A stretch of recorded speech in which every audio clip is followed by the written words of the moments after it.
ஓசூரில் தனியார் மருத்துவமனை மருத்துவர்கள் மீது தாக்குதலுக்கு இந்திய மருத்துவர் சங்கம் ஓசூர் கிளை கடும் கண்டனம். மருத்துவமனை பாதுகாப்பு சட்டத்தின் கீழ் குற்றவாளிகளுக்கு கடும் தண்டனை வழங்க கோரிக்கை.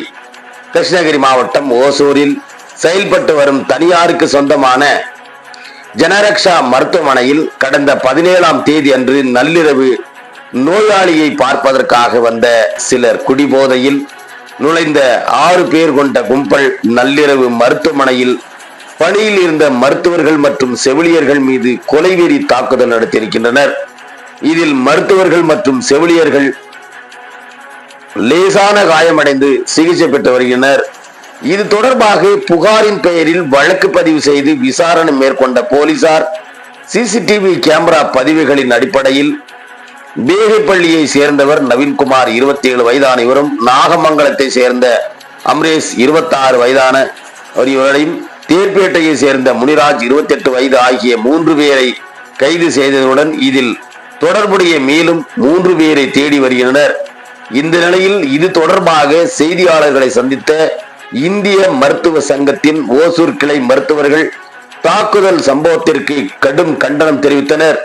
மேலும் இது போன்ற தொண்டர்கள் மதுபோதையில் மருத்துவர்கள் மீது தாக்குதல் நடத்தினால் மருத்துவ சேவையை எவ்வாறு செய்வது என கேள்வி எழுப்பிய அவர்கள் இது தொடர்பாக 3 பேரை கைது செய்துள்ள போலீசார் மீதமுள்ள 3 பேரையும் கைது செய்வதோடு மருத்துவமனை பாதுகாப்பு சட்டத்தின் கீழ் அவர்களுக்கு கடும் தண்டனை வழங்க வேண்டும் என்றும் கோரிக்கை விடுத்துள்ளனர். மேலும் இதுபோன்று தேவையற்ற தாக்குதல்களை கட்டுப்படுத்துவதில் ஏனென்றால் மருத்துவர்கள் சேவை செய்ய இயலாது எனவும் தெரிவித்தனர். பேட்டி டாக்டர் சி. இப்ப நம்ம ஒசூர் ஐஎம்ஓட பிரசிடென்ட், எல்லாருக்கும் காலை வணக்கம். இப்ப நாங்க இங்க வந்து கூடியிருக்க ஒரு நோக்கம் என்னன்னா, 2 நாளுக்கு முன்னாடி ஒசூர்ல நம்ம ஜனரக்ஷா ஹாஸ்பிட்டல்ல ஒரு பேஷண்ட்டுக்கு எல்எஸ்சி சொல்லிட்டு ஆப்ரேஷன் பண்ணிருக்கு. மீன்ஸ் ஆப்ரேஷன் பண்ணி குழந்தை வெளியில எடுத்திருக்கு. குழந்தை அம்மா கூட நல்லா இருக்காரு. அது மத்தியானம் நடந்திருக்கு. இது பரப்பா ராத்திரி ஒரு 1:30 மணிக்கு ஒரு ஆள் குடிச்சு வந்துட்டு ஹாஸ்பிட்டல்ல வந்து பேஷண்ட் நான் பார்க்கணும்னு சொல்லி வந்திருக்காரு. அப்ப நம்ம செக்யூரிட்டி வந்து இல்ல, இந்த நேரத்துல நீங்க வரக்கூடாது, நீங்க குடிச்சிருக்கீங்க, இப்ப சின்ன குழந்தை தான் பிறந்திருக்கு, நீங்க காலையில வந்து பாருங்கன்னு சொல்லியிருக்காரு. அதுக்கு அவரு நீ யாரும் சொல்லிட்டு செக்யூரிட்டி தள்ளிட்டு ரிசப்ஷன்ல வந்திருக்காரு. ரிசப்ஷன்ல வந்து திருப்பி அங்கே ஒரு லேடி ரிசப்ஷனிஸ்ட், சார் நீங்க மேல போக கூடாது, இந்த நேரத்துல காலையில வந்து சொல்லியிருக்காரு. அவங்களுக்கும் மதிப்பாம இவர் மேலே போயிருக்காரு. மேலே போயிட்டு எங்க ஆபரேஷன் பண்ண உடனே பேஷண்ட் போஸ்ட் ஆப் உடனே வைக்கிறோம். அது வந்து ஸ்டெரைல் ஏரியா, யாருமே அந்த குள்ள நனு கூட இன்ஃபெக்ஷன் ஆகக்கூடாதுன்னு சொல்லிட்டு அதுல போயிட்டு இவர் கதை தட்டி இருக்காரு. உள்ளுக்குள்ள இருந்து டியூட்டி டாக்டர் வந்து வெளியில வந்து, சார் இப்ப நீங்க வரக்கூடாது, நீங்க காலையில வாங்க, நீங்க வந்தா பேஷண்ட் செப்டிக் ஆயிருதுன்னு சொல்லியிருக்காரு. அதுக்கு அவரை நீ இருக்கும்போது நான் எதுக்கிட்ட வரக்கூடாது மரியாதை இல்லாம பேசி அவர் வெளியில எழுத்திருக்காரு. சார் நீங்க இப்படி எல்லாம் பண்ணக்கூடாதுன்னு சொல்ல என்னடா பண்றதுன்னு சொல்லிட்டு அவரு தள்ளி அடிச்சிருக்காரு. ஒரு 4 அடி அடிச்சிருக்காரு அவர். அது பார்த்த உடனே என்ன செஞ்சிருக்காரு, அந்த நர்ஸும் ஆயா 2 பேருமே ஹாஸ்பிட்டல் ஓனரும் போன் போட்டிருக்காரு. ஹாஸ்பிட்டல் போனாரு அவரும் டாக்டர் அக்ஷயராமன் சொல்லிட்டு அனஸ்தி டாக்டர் அவர் தான். அவரு மிஸ்ஸஸ் எல்லாமே தெரியும். ஹாஸ்பிட்டல் ஏதோ பிரச்சனை இருக்குன்னு சொல்லிட்டு வரதுக்குள்ள ஒரு 1/2 மணி நேரம் ஆயிருக்கும். 1/2 மணி நேரத்துக்குள்ள இவன் வெளியில போயிட்டு திருப்பி 25 பேர் குண்டாஸ் மாதிரி கூப்பிட்டு வந்திருக்காரு.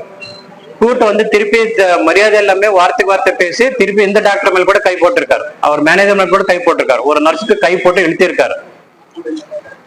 அது எல்லாம் இழுத்து திருப்பி நம்ம எஸ்பி ஆபீஸ் போன் போட்டு போலீஸ் வரதுக்குள்ள திருப்பி எல்லாமே டிஸ்பர்ஸ் ஆயிட்டாரு. அதெல்லாம் சிசிடிவி ஃபுட்டேஜஸ் ரெக்கார்ட் பண்ணிருக்கு.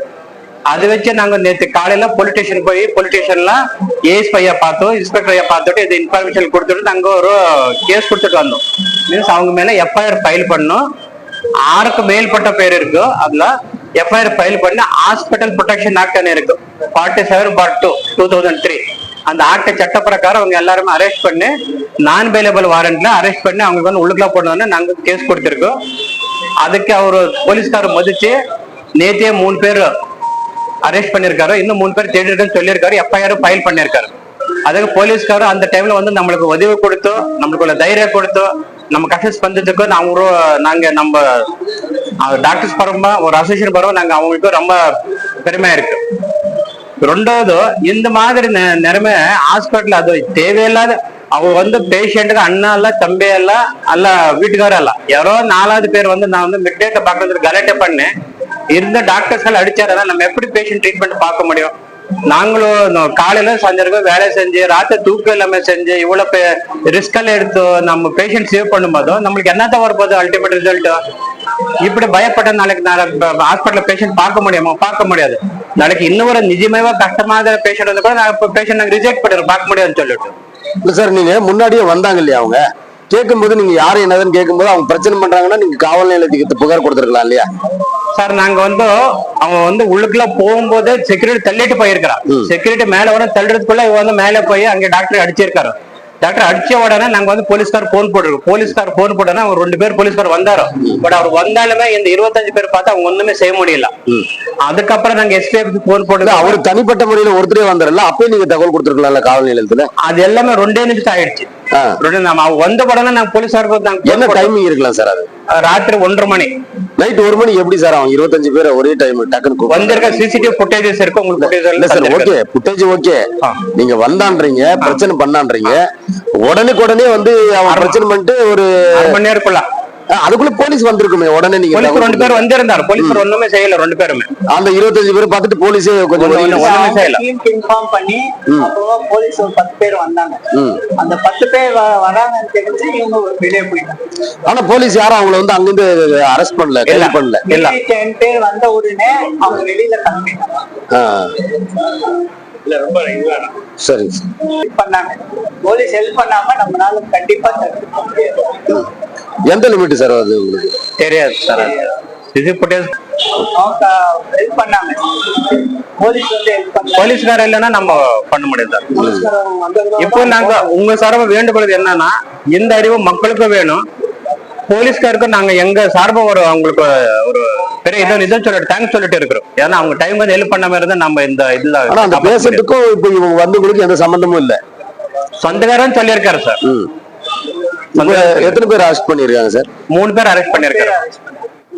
மொத்தமா எவ்வளவு பேர் வந்திருப்பாங்க? மொத்தமா ஒரு 20 பேர் வந்திருக்காரு. அதுல ஒரு 6 பேர் அவங்களே எஃப்ஐஆர்ல மென்ஷன் பண்ணிருக்காரு. நாங்க கேட்கறத 6 பேரும் அரெஸ்ட் பண்ணும். அந்த ஹாஸ்பிட்டல் ப்ரொடெக்ஷன் ஆக்ட்ல வந்து அவங்களுக்கு என்ன தண்டனை அந்த தண்டனை எடுக்க வேண்டியிருக்கு. மிச்சம் ஒரு பப்ளிக்கு ஒரு அவேர்னஸ் வேணும். அப்பதான் நம்ம சேஃபா ஒரு பயம் இல்லாம வந்த நோயாளிக்கு வந்த பேஷண்ட் நம்ம உண்மையா ட்ரீட்மெண்ட் பண்ண முடியும். மருத்துவர்களுக்கு பாதுகாப்பு வேணும் அப்படின்றது நீங்க கோரிக்கை வைக்கிறீங்க. சொந்தமா இருக்கட்டும், அவரு கணவரே இருக்கட்டும் சார், ஒரு பேஷண்ட வந்து ஐசியூல இருக்க பேஷண்ட வந்து அவங்க வீட்டுக்கார அம்மாவே இருக்கட்டும், அவங்க கூட வந்து வேற நிறைய பேஷண்ட்ஸ் இருப்பாங்க ஐசியூல. குடிச்சிட்டு 12:30 மணிக்கு 1 மணிக்கு ராத்திரி குடிச்சிட்டு வந்து நான் ஐசியூல பேஷண்ட பார்த்தியே அவனுக்கு சண்டை போடுறது, ஒரு டாக்டரை அடிக்கிறது, ஒரு வைத்தியரை அடிக்கிறது எந்த விதத்துல நியாயம்னு நாங்களும் கேட்கிறோம் சார். இப்ப வந்து அவங்க சொந்தமே இருக்கட்டும், சொந்தம் இல்லாமவே இருக்கட்டும், என்ன இருந்தாலும் ஒரு வைத்தியரை நைட்டு 1:30 மணிக்கு வைத்தியம் பார்க்கிற டாக்டரை வந்து அடிக்கிறது என்ன நியாயம்? மிரட்டுறது, நான் வந்து உங்களை வந்து வெளியில வச்சுக்கிறேன், நான் அதை பண்ணிடுவேன் இதை பண்ணிடுவேன், பேஷண்ட பார்க்கல அன்னைக்கு பார்க்கலன்னு சொல்லிட்டு காலையில வாங்க, காலையில வந்தீங்க, நீங்க இருக்கிற நிலைமை வந்து இப்ப சரியில்லை, நாளைக்கு காலையில வாங்க, பேஷண்ட வந்து வார்டுக்கு செக் பண்ணுவோம் அப்படின்னு சொன்னதுக்கு அப்புறம் அவங்க வந்து கேட்கலன்னா அது வந்து தப்பு தானே. இப்போ வந்து மருத்துவர்களை வந்து மிரட்டல் விடுறாங்க, அதுக்கப்புறம் உங்களுக்கு பாதுகாப்பு வேணும்ன்ற நீங்க இந்த பேட்டி கொடுக்குறீங்க. பண்ணது தவறு சொல்லிட்டு நாங்க வந்து கூடுறோம். அதுக்கப்புறமா வந்து நாங்க வந்து போலீஸ் நண்பர்களுக்கு வந்து எங்க நன்றியை தெரிவிக்கிறோம். 15-20 வருஷமா பிராக்டிஸ் பண்ணி எங்களுக்கே இந்த மிரட்டல் வந்துட்டு இருக்கோம். இப்ப எப்படி டெவலப் ஆயிட்டுக்குன்னா நம்ம பசங்களை இப்ப இந்த டாக்டர் பேர் அனுப்புறதுக்கே நாங்களே பயப்பட்டுட்டு இருக்கிறோம். எதுக்கப்ப தேவையில்லாம அனுப்பி இந்த இது அனுபவிக்கணும், ஏதோ ஒரு சாஃப்ட்வேர் இன்ஜினியரோ லாயரோ இந்த ஆயிட்டு போகட்டும்னு சொல்லிட்டு அந்த அளவுக்கு இருக்கும். சோ இந்த இது எப்படி கண்டினியூ ஆச்சுன்னா முன்னாடி எப்படி நாட்டு எப்படி முன்னேறுதான். எல்லாருக்குமே ஒரு தொழில ஒரு பிரச்சனை இருக்குதான் செய்யும். அதுக்காக நீங்க டாக்டர் வந்து லாயருக்கு கூட ஒரு பிரச்சனை நடந்துச்சு கொஞ்ச நாளைக்கு இல்லீங்களா? இந்த அளவுக்கு பயப்பட்டு பிராக்டிஸ் பண்ண நாங்க எப்படி ஃபீல் பண்றோம்? பாதுகாப்பு இருக்கணும். இப்ப வந்தா நைட் வந்துட்டு வேலைக்காரங்க எல்லாம் வரலான்னு வச்சுக்கோங்க, எப்படி ஹாஸ்பிட்டல் நடத்த முடியும்? கண்டிப்பா ஒரு பாதுகாப்பு எல்லாருக்கும் வேணும். மருத்துவர் மட்டும் இல்ல, மருத்துவர் இருக்கிறாங்க, செவிலியர் இருக்கிறாங்க, ஹவுஸ் கீப்பிங் ஒர்க்கர்ஸ் இருக்கிறாங்க, எல்லாத்தையும் அவங்க வந்துட்டு அடிச்சிருக்கிறாங்க. அவங்களுக்கும் அந்த இது இருக்கணும். இந்த அளவுக்கு அக்கறை இருந்திருந்தா அவங்க டாக்டர் மட்டும் இல்ல சார், எல்லாருமே இப்ப யாருமே ஹாஸ்பிட்டலுக்கு வந்து நைட் டியூட்டி வேலை செய்ய வரமாட்டேன் அப்படின்னு சொன்னா ஹாஸ்பிட்டல் எப்படி சார் அதை மெயின்டைன் பண்ண முடியாது. கூட பயப்படுவாங்க சார் hospital. அந்த பாதுகாப்புன்றது வந்துட்டு அவங்க மக்களும் வந்துட்டு ஆக்சுவலா எங்களுக்கு வந்து சப்போர்ட் பண்ணணும். அவங்க வந்துட்டு அவங்களோட இமோஷனல் இதை மட்டும் வச்சுக்க கூடாது. அக்கறை இருந்திருந்தா அவர் சீக்கிரம் பார்த்துருக்கணும். நைட்டு 1 மணிக்கு வந்து ஒரு ஐசியூல எந்த ஹாஸ்பிட்டலையும் விட மாட்டாங்க. கண்டிப்பா நைட்டு 1 மணிக்கு எந்த ஹாஸ்பிட்டல் பெரும்பாலும் பகல்லே விட மாட்டாங்க. சொல்ல போனா ஃப்ரெஷ் அட்மிஷன்னா ஒரு தடவை பார்க்க விடுவாங்க. அம்மாவும் தாயும் செய்யும் நலமா இருக்காங்க. அம்மாவோட சொந்தக்காரங்க அங்க இருந்து அவங்களும் நலத்தை சொல்லி இருக்கிறாங்க. Okay sir.